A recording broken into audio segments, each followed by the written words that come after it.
اعوذ باللہ من الشیطان الرجیم بسم اللہ الرحمن الرحیم اللہم صلی علی سیدنا و مولانا محمد وعلی آل سیدنا و مولانا محمد وبارک وسلم۔ باب نمبر 32، حضرت احمد حواری رحمۃ اللہ علیہ کے حالات و مناقب۔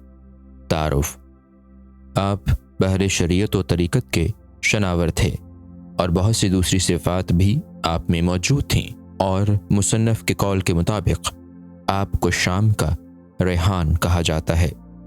حالات: آپ حضرت سلیمان دارائی کے ارادت مندوں میں سے تھے اور سفیان بن عینیہ سے بھی فیض صحبت حاصل کیا تھا۔ اس کے علاوہ آپ کے کلام میں بہت زیادہ اثر تھا۔ حصول علم کے بعد اکثر مصروف مطالعہ رہتے، لیکن آخر میں تمام کتابیں دریا میں پھینک دیں اور فرمایا کہ حصول مقصد کے بعد حجت و رہنمائی کی حاجت نہیں رہتی۔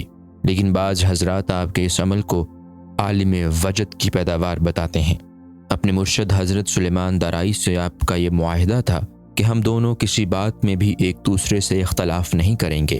چنانچہ ایک مرتبہ جب حضرت سلیمان عالم وجد میں تھے کہ آپ نے عرض کیا، تنور گرم ہے، جیسا حکم ہو کیا جائے۔ انہوں نے اسی وجدانی کیفیت میں کہہ دیا کہ تم خود تنور میں جا کر بیٹھ جاؤ، اور یہ معاہدہ کے مطابق فوراً تنور میں جا بیٹھے۔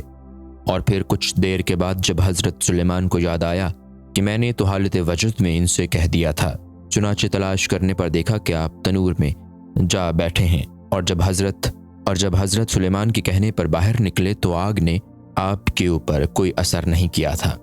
ارشادات: فرمایا کرتے تھے کہ جب تک بندہ صدق دل سے اظہار ندامت نہ کرے، زبانی توبہ بے سود ہے، اور جب تک عبادت و ریاضت میں جد و جہد شامل نہ ہو تو اس وقت تک گناہ سے بری ذمہ نہیں ہو سکتا، اور اس عمل کے بعد ہی انس اور دیدار الہی نصیب ہوتا ہے۔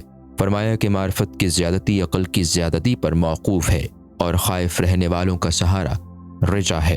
فرمایا کہ تضیع اوقات پر رونا مفید ہے، اور حب دنیا فقر کی دشمن ہے، اور جو نفس شناس نہ ہو وہ مغرور ہے، اور غفلت و سنگدلی سے زیادہ بڑا کوئی عذاب نہیں۔ فرمایا کہ انبیاء کرام نے موت کو اس لیے برا تصور کیا کہ وہ یاد الہی سے منقطع کر دیتی ہے۔ فرمایا کہ عبادت کو مرغوب سمجھنے والا خدا کا محبوب ہوتا ہے، اور جو خدا کو اس لیے محبوب سمجھتا ہے کہ اس سے حصول نعمت کرے تو وہ مشرک ہے، بلکہ خدا کو بلا کسی طمع کے محبوب تصور کرنے والا ہی اس کا محبوب ہوتا ہے۔ السلام علیکم۔ پوری کتاب دیکھنے کے لیے ہمارے یوٹیوب چینل صوفی سما کی پلے لسٹ میں جائیں۔